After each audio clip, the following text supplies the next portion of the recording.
ناظرین، کیا آپ نے کبھی سوچا ہے کہ کائنات کے رازوں کا آغاز کیسے ہوا؟ دیکھیے کیسے ایک صحابی کے تجسس نے علم کے دروازے کھولے اور کائنات کے بڑے راز کو افشا کیا۔ اس ویڈیو کو ہرگز نظر انداز مت کیجیے گا، کیونکہ یہ آپ کو کائنات کی ابتدا اور انسان کے مقام کی گہرائیوں میں لے جائے گی۔ ایک صحابی رضی اللہ تعالی عنہ نے رسول اللہ صلی اللہ علیہ وآلہ وسلم سے سوال کیا کہ اے اللہ کے رسول صلی اللہ علیہ وآلہ وسلم، زمین اور آسمان کو پیدا کرنے سے پہلے ہمارا پروردگار کہاں تھا؟ آپ صلی اللہ علیہ وآلہ وسلم نے فرمایا کہ تب اللہ کے سوا اور کچھ نہیں تھا، پھر اس نے پانی پر اپنا عرش بنایا، گویا یہ اس کائنات کی ابتدا تھی۔ پھر اللہ نے قلم کو پیدا کیا اور اس کو حکم دیا کہ لکھ، اور قلم نے اللہ تعالیٰ کے حکم اور اس کے علم سے قیامت تک ہونے والا سب کچھ لوح محفوظ میں لکھ دیا۔ اس کے بعد آسمان و زمین کی 6 دن میں تخلیق کی گئی۔ یمن سے آئے ہوئے ایک وفد نے حضور صلی اللہ علیہ وآلہ وسلم سے کہا کہ ہم آپ سے دین کی سمجھ اور قلم کی ابتدا جاننے کے لیے آئے ہیں، تو آپ صلی اللہ علیہ وآلہ وسلم نے فرمایا، جس کا مفہوم یہ ہے کہ سب سے پہلے صرف اللہ تھا، اس کا عرش پانی پر تھا، پھر اس نے قلم پیدا کیا، اس قلم نے لوح محفوظ پر قیامت تک ہونے والے تمام واقعات لکھ دیے، پھر آسمان اور زمین کو پیدا کیا گیا۔ اس کی جو ترتیب ہمیں روایات سے پتہ چلتی ہے وہ کچھ یوں ہے کہ اللہ تعالیٰ نے ہفتے کے دن مٹی پر زمین کو پیدا کیا۔ جب اللہ تعالیٰ نے زمین بنائی تو وہ کانپنے لگی، پھر اللہ نے اتوار کو اس میں پہاڑ بنائے، زمین کو سہارا دینے کے لیے ایسے جیسے اس میں کیل ٹھونک دیے، اس سے زمین ساکن ہو گئی۔ پیر کے دن اس میں درخت اگائے، منگل کے دن تکالیف، مصیبتیں، جراثیم اور بیماریاں بنائیں، بدھ کے دن نور کو پیدا فرمایا، جمعرات کو زمین میں چوپائے بنائے اور انہیں زمین پر پھیلا دیا، اور پھر جمعے کے دن کی آخری گھڑیوں میں یعنی عصر کے بعد آدم علیہ السلام کو پیدا فرمایا۔ گویا اللہ تعالیٰ نے انسان کی پیدائش سے پہلے اس کی آسائشوں کے لیے زمین اور اس پر ضرورت کی تمام اشیاء پیدا فرما دی تھیں، یعنی مخلوق کی ابتدا میں آخری نمبر پر انسان کو پیدا کیا گیا تھا، اور نسل انسانی میں سب سے پہلے تخلیق حضرت آدم علیہ السلام کی تھی۔ وہ تمام انسانوں کے باپ ہیں۔ انسانوں کی پیدائش سے پہلے فرشتوں اور جنوں کی تخلیق بھی ہو چکی تھی۔ فرشتے اللہ کی وہ مخلوق ہیں جن کا اصل ٹھکانہ آسمان ہے، اور وہ زمین والوں کے لیے استغفار کرتے ہیں۔ فرشتوں کو نور سے پیدا کیا گیا ہے، جبکہ جنوں کی پیدائش آگ سے کی گئی ہے اور انسانوں کی تخلیق مٹی سے ہوئی ہے۔ ابلیس جو کہ شیطان ہے، وہ فرشتوں میں سے نہیں بلکہ جنوں میں سے تھا، اور اس کی تخلیق بھی آگ سے کی گئی۔ کچھ روایات سے پتہ چلتا ہے کہ آدم علیہ السلام سے 2000 سال پہلے جنات پیدا کیے گئے۔ جب وہ فتنے فساد میں حد سے بڑھ گئے تو اللہ تعالیٰ نے اس فساد کو ختم کرنے کے لیے آسمانوں سے فرشتوں کی فوج بھیجی۔ زمین پر جنوں اور فرشتوں کے درمیان ایک خوفناک جنگ ہوئی، جس کے نتیجے میں ابلیس کے والدین سمیت زیادہ تر شرپسند مارے گئے۔ کچھ سمندر پار دور دراز جزائر میں جا چھپے، جبکہ نیک جنوں نے غاروں میں پناہ لے لی۔ اس وقت ابلیس کم سن تھا اور اس تباہی پر ایک میدان میں کھڑا زار و قطار رو رہا تھا۔ اس کے ارد گرد جنات کی لاشوں کے ڈھیر پڑے تھے۔ فرشتوں کا کام ختم ہو چکا تھا۔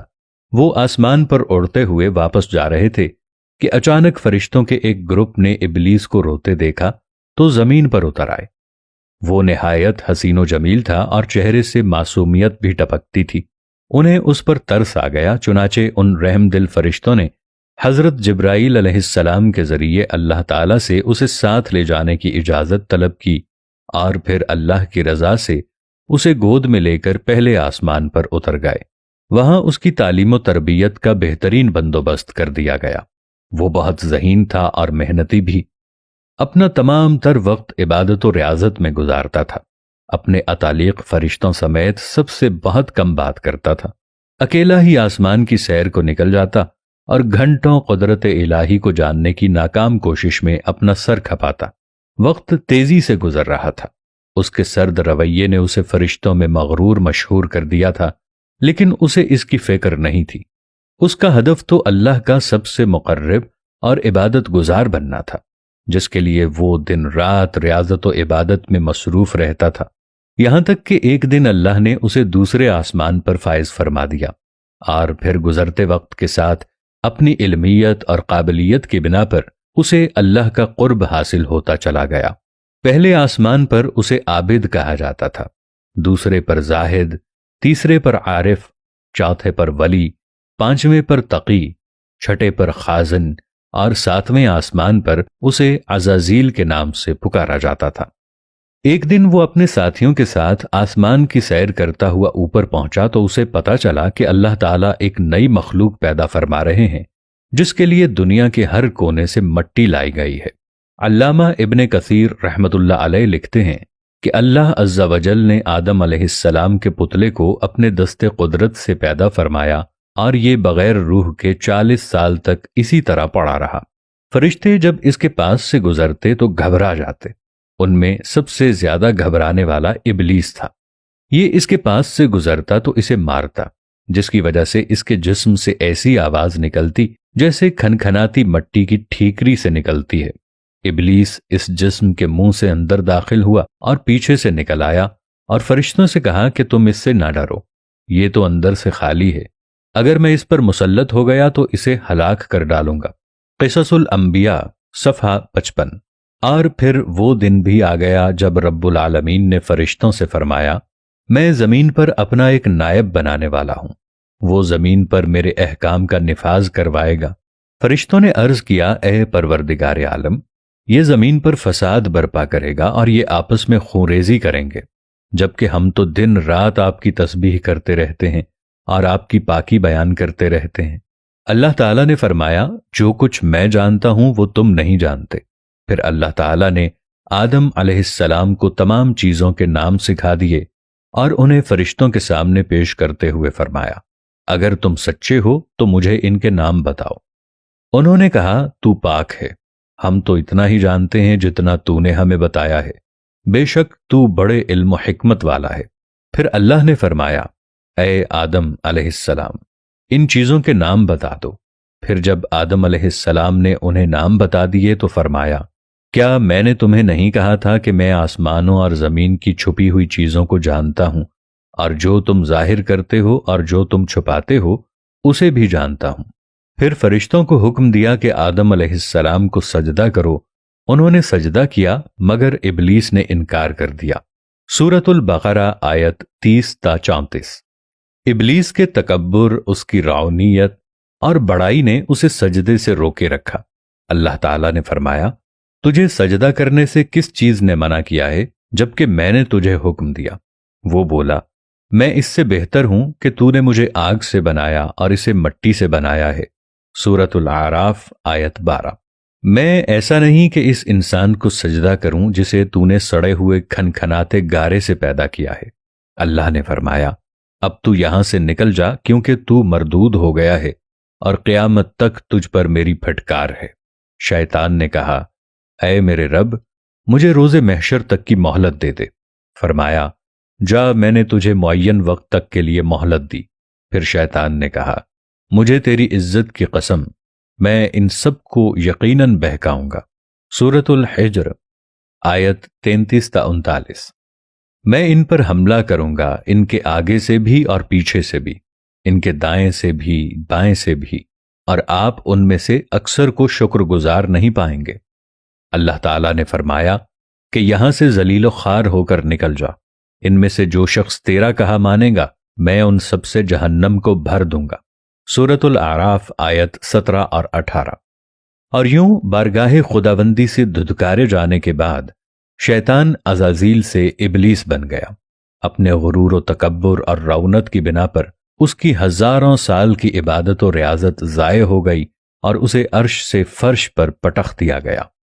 اسے اس وقت حضرت انسان کا کھلا دشمن قرار دے کر لعنت اللہ علی شیطانہم کے لقب سے نوازا گیا۔ قرآن پاک میں 88 بار شیطان اور 11 بار ابلیس کے نام سے اس کا ذکر کر کے انسانوں کو اس سے دور رہنے اور اس کے شر سے بچنے کا حکم دیا گیا۔ باری تعالیٰ نے 1,24,000 پیغمبروں کو دنیا میں مبعوث فرما کر قوموں کو اس کے مکر و فریب سے بچنے کی تلقین فرمائی۔ زمین پر جانے سے پہلے اس نے اللہ سے 4 چیزوں کی اجازت طلب کی۔ 1، تا قیامت موت سے مہلت۔ نمبر 2، اہل زمین کو بہکانے کی قوت۔ نمبر 3، حیت تبدیل کرنے کی صلاحیت۔ نمبر 4، اولاد کثیر اور ان کی طویل عمریں۔ اللہ تعالیٰ نے فرمایا، جا تجھے اجازت ہے، لیکن میرے نیک بندے تیرے فریب میں نہیں آئیں گے، اور جس نے تیرا ساتھ دیا میں تجھ سے اور ان سب سے جہنم کو بھر دوں گا۔ سورہ بنی اسرائیل آیت 61 تا 63۔ اب اس کا کام آسان ہو گیا تھا۔ شیطان جانتا تھا انسان اشرف المخلوقات ہے، لیکن وہ جانتا تھا کہ وہ کس حد تک نفس کا پجاری بھی ہے، گو کہ اسے اس بات کا اختیار نہیں تھا کہ وہ انسان کے اجسام پر قابض ہو کر ان سے بالجبر بدی کے کام کرائے، مگر وہ باخبر بھی تھا کہ وہ نفس امارہ کو اپنی وسوسہ اندازیوں کے چنگل میں پھنسا کر انسانوں کو برائیوں پر آمادہ کر سکتا ہے۔